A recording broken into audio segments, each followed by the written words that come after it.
Irul. Ditunggu di panggung Sampur di atas.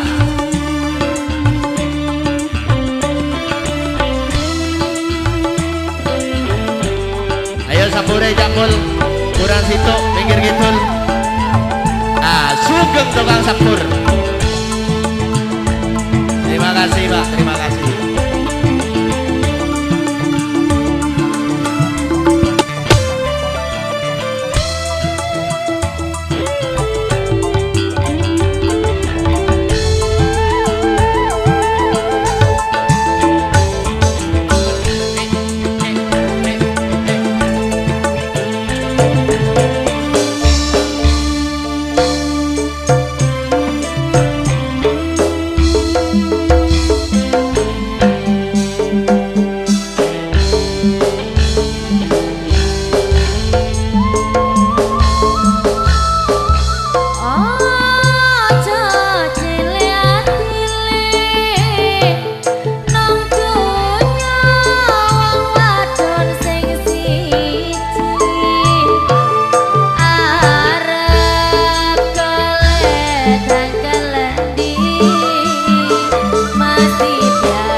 Lagi sangale mangker mangan